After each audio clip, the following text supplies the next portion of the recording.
Hey YouTube, this is Jacques from Jacques Photography, and I want to talk about types of photographers, two types of photographers, and where you consider yourself.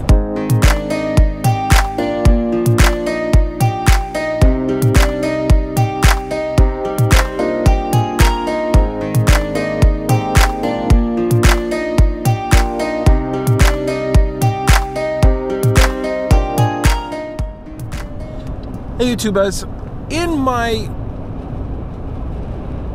actual search to be a better photographer, and actually now I'm starting to get gigs, paying gigs and stuff like that, I've realized that there's two types of photographers out there. And here they are. One is a type of photographer that goes out there and is very organic, what I like to call fuzzy logic. They'll go, they'll start shooting, they'll look at what they have, and then they'll change settings to get to where they want to be. This can happen in a flash photography situation. It can happen also in an event photography situation. And that type of photographer is someone who basically goes with the feel of things. So there it is. There's the fuzzy logic guy, the person who sits there, sort of organizes the f-stop, the shutter speed, takes a couple of shots, goes, okay, let me readjust, takes some more shots, and then starts getting stuff nailing it on, right on.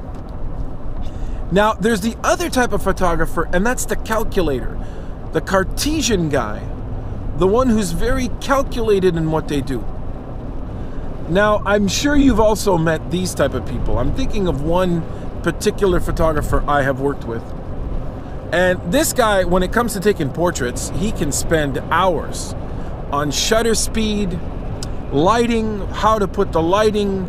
He's the type of guy that in a flash photography situation, he will put his assistant on the seat, try to get the shot nailed down with the assistant there with a stand-in, and keep on trying stuff and calculating with light meters,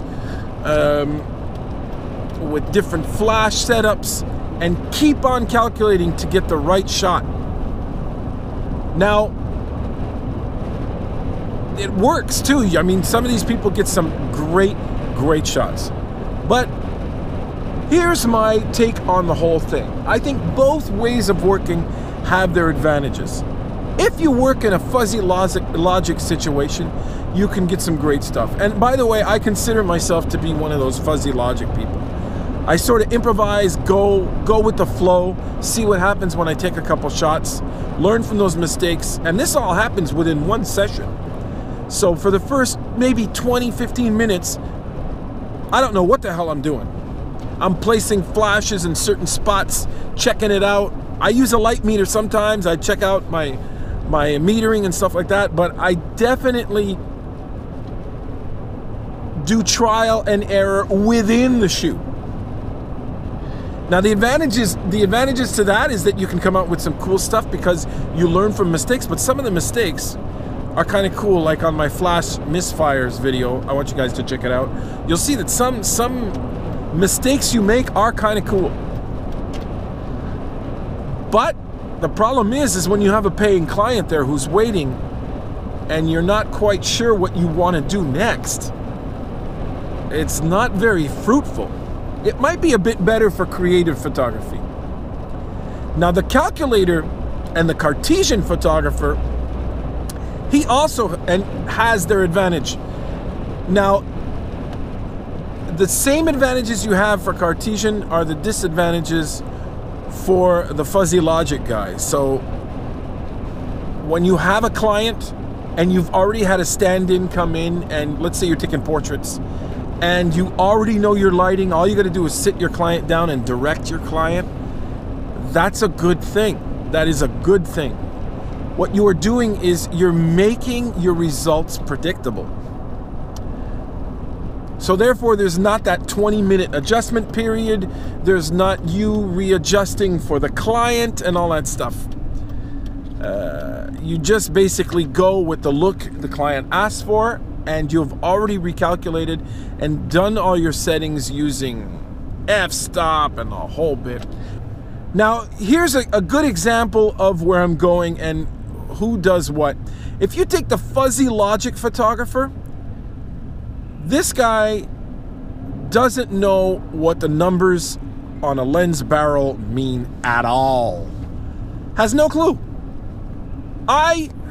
Now I sort of know because I'm a YouTuber, but I for a long time had no friggin' clue what all these numbers on the lens barrel mean.